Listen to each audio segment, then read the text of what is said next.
বিধায়ক আমিনুল ইছলামক আটক কৰা হৈছে বিতৰ্কিত মন্তব্য কৰিছিল পেহেলগাম ঘটনাক লৈ বিতৰ্কিত মন্তব্য কৰাৰ পিছতে তেওঁ যেটো ভিডিও সেই ভিডিওটো ভাইৰেল হৈছিল বিভিন্নজনে প্ৰতিক্ৰিয়া ব্যক্ত কৰিছিল তেওঁ কি কৈছিল আকৌবাৰ আমি শুনাম কিন্তু কিছু সময় পাছত শুনাম এই মুহূৰ্তৰ খবৰটো হৈছে যে তেওঁৰ বাসগৃহৰ পৰাই তেওঁক আটক কৰা হৈছে কাৰণ তেওঁ বিতৰ্কিত মন্তব্য কৰিছিল পেহেলগামৰ যেটো ফুকাবহ ঘটনা সংঘটিত হল যে সমগ্ৰ দেশ সমগ্ৰ বিশ্বক জুকাৰি গল সেই ঘটনাৰ পিছত আমিনুল ইছলামৰ এটা বিতৰ্কিত মন্তব্য আৰু সেই বিতৰ্কিত মন্তব্যৰ পিছতে যথেষ্ট প্ৰতিক্ৰিয়াৰ সৃষ্টি হৈছিল আমিনুল ইছলামে কি কৈছিল কৈছো আমি আৰু কিছু সময় পিছত শুনাম যদিও বা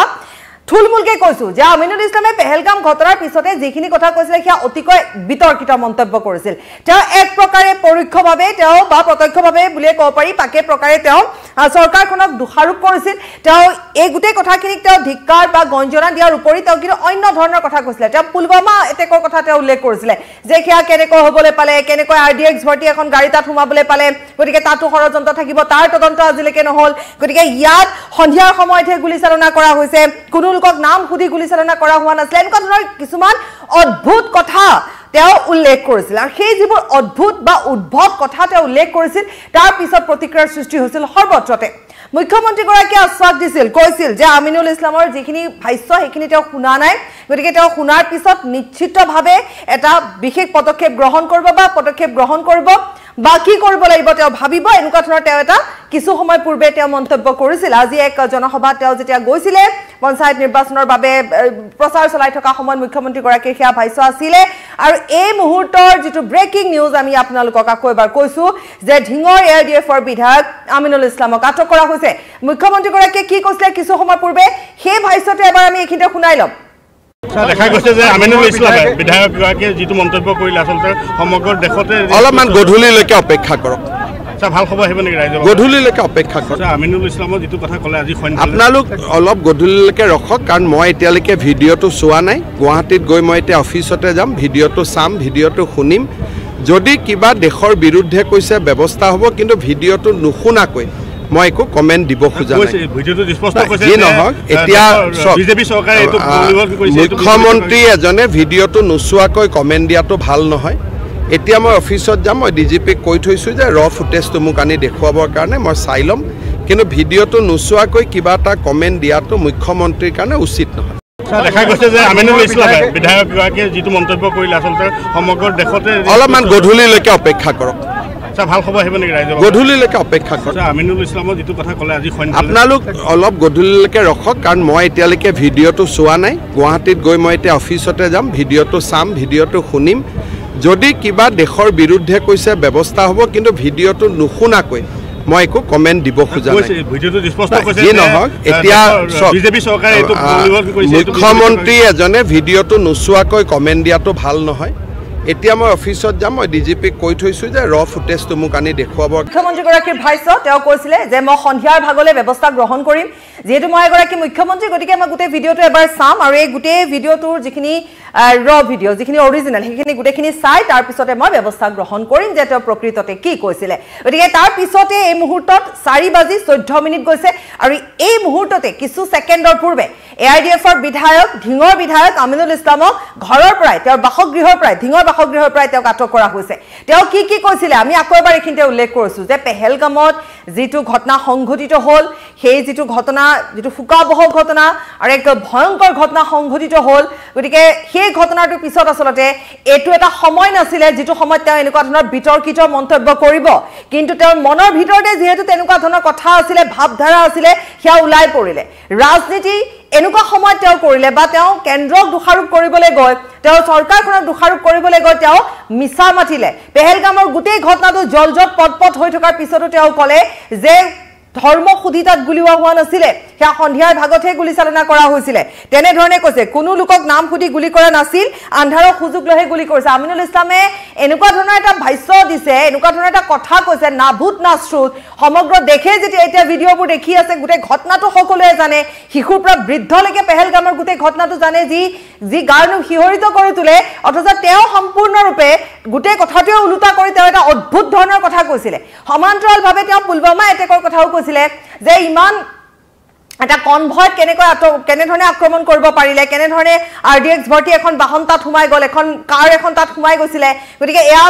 পূৰ্ব পৰিকল্পিত আছিলে বা জানিছিলে এনেকুৱা ধৰণৰ কিছুমান অদ্ভুত ধৰণৰ মন্তব্য তেওঁ কৰিছিল তাৰ পিছতে সৰ্বত্ৰতে প্ৰতিক্ৰিয়াৰ সৃষ্টি হৈছিল আজি মুখ্যমন্ত্ৰী গৰাকীকো সংবাদ মাধ্যমৰ দ্বাৰা এই প্ৰশ্ন সোধা গৈছিলে যে ঢিঙৰ এআইডিএফৰ বিধায়ক গৰাকীৰ উদ্ভট বা অদ্ভুত যুক্তি থকা কেন্দ্ৰ চৰকাৰক দোষাৰোপ কৰা বা কোনো ধৰণৰ অৰ্থ বহন নকৰা এটা কাৰণ তেওঁ কি কৈছে যে গধূলি সময়ত গুলিওৱা হৈছে এটা অদ্ভুত কথা এনেকুৱা ধৰণৰ অদ্ভুত কিছুমান কথা তেওঁ ক'ব লাগে কাৰণে তেওঁ কৈছে ইয়াৰ পূৰ্বেও তেওঁ এনেকুৱা ধৰণৰ কথা কৈছিলে পুলৱামা এটেকৰ সময়তো তেওঁ কৈছিলে বা এতিয়াও তেওঁ কৈছে যে তদন্ত হ'ব লাগে বা তদন্ত আজিলৈকে নহ'লে গতিকে এনেকুৱা ধৰণৰ যিবোৰ কথা তেওঁ কৈ ফুৰে এই কথাবোৰৰ পিছত নিশ্চিত ৰূপত প্ৰতিক্ৰিয়াৰ সৃষ্টি হ'বই ব্যৱস্থা গ্ৰহণৰ কথা সকলোৱে বিচাৰিছিলে আৰু অৱশেষত মুখ্যমন্ত্ৰীগৰাকীয়ে তেওঁৰ ভিডিঅ' প্ৰত্যক্ষ কৰিলে তেওঁ চালে আৰু সকলোখিনি চোৱাৰ পিছত এই মুহূৰ্তত তেওঁক আটক কৰা হৈছে এতিয়া আহিছো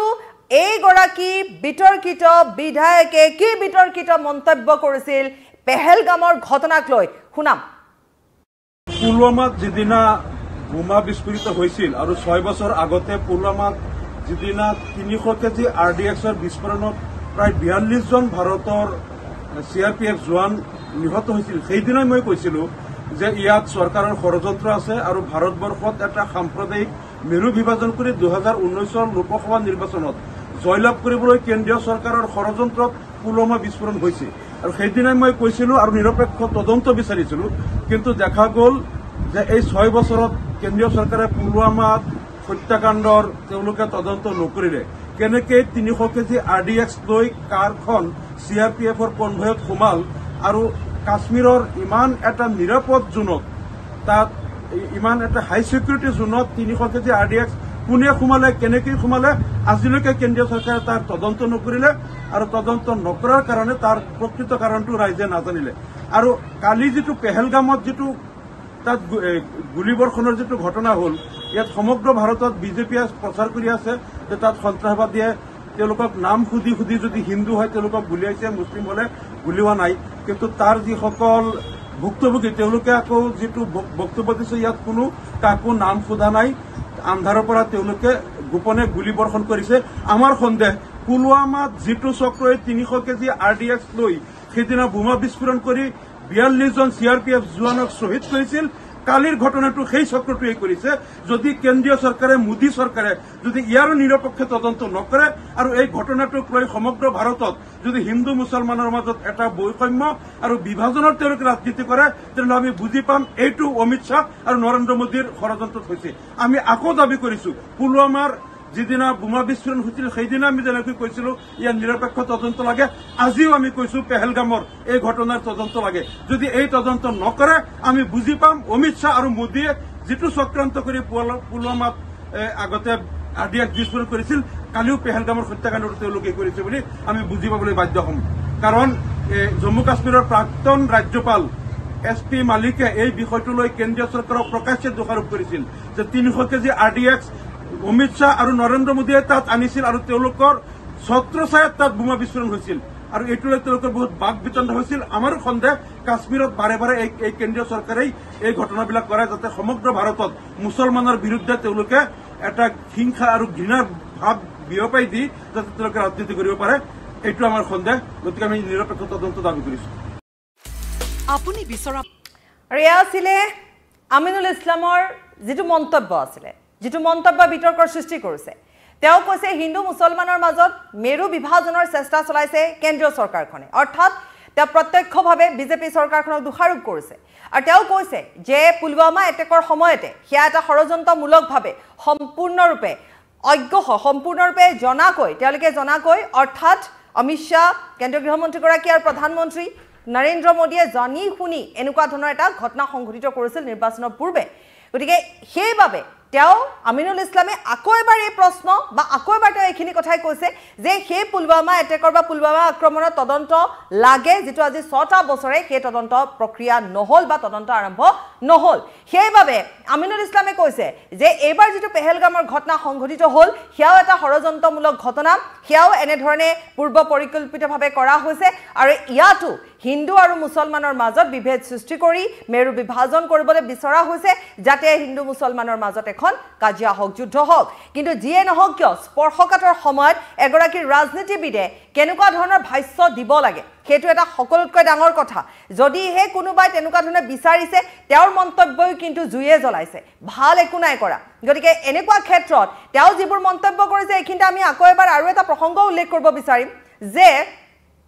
এফালে ৰাইজৰ দলৰ বিধায়কগৰাকী অখিল গগৈও কিন্তু যি ধৰণৰ মন্তব্য দিছে 370 অনুচ্ছেদক লৈ তেওঁ আকৌ দিয়াৰ কথা তেওঁ উল্লেখ কৰিছে তেওঁ এনে ধৰণে এই গোটেই প্ৰক্ৰিয়াটোৰ মাজত তেওঁৰ যিখিনি যুক্তি তেওঁৰ যিখিনি ক'ব লগা সেয়া দিছে আকৌ এবাৰ কৈছো এই সময়ছোৱা স্পৰ্শকাতৰ সময় ইয়াত দোষাৰোপ কৰা ইয়াত ৰাজনীতি কৰাটো মূল কথা নহয় মূল কথা হৈছে ইয়াৰ পৰৱৰ্তী পদক্ষেপ কেনেধৰণে কেন্দ্ৰীয় চৰকাৰখনে গ্ৰহণ কৰিব সেয়াহে মূল কথা তেনেকুৱা ক্ষেত্ৰত আমিনুল ইছলামৰ দৰে এগৰাকী বিধায়কে যি পূৰ্বতেও এনেকুৱা ধৰণৰ বিতৰ্কমূলক ভাষ্য তেওঁ দি থৈছে সংবাদ মাধ্যমৰ আগতে হওক বা এনেকুৱা ধৰণৰ পৰিস্থিতিত আহিলে তেওঁ তেনেকুৱা ধৰণৰ মন্তব্য দিয়ে পুলৱামা এটেকৰ সময়টো দিছে তেওঁ পুনৰ এনেকুৱা ধৰণৰ কথা কৈছে তেওঁ কৈছে যে সবে সকলোৱে কৈ আছে বা চৰকাৰখনে কৈ আছে যে সেই পেহেলগামত যিটো ঘটনা ঘটিলে সেয়া দিনৰ পোহৰত ঘটিছে কিন্তু এয়া আন্ধাৰৰ সুযোগ লৈ কৰা হৈছে কোনো ধৰণৰ ধৰ্মৰ কথা কোৱা হোৱা নাই কিন্তু জল পটপট অৱস্থাত আজিকালি সোশ্যাল মিডিয়াৰ যুগ আজিকালি প্ৰত্যেকৰ হাততে মোবাইল ফোন থাকে সকলো ভিডিঅ' ৰেকৰ্ডিং হৈ থাকে সেয়া আন্ধাৰতে গুলিচালনা কৰা হ'ল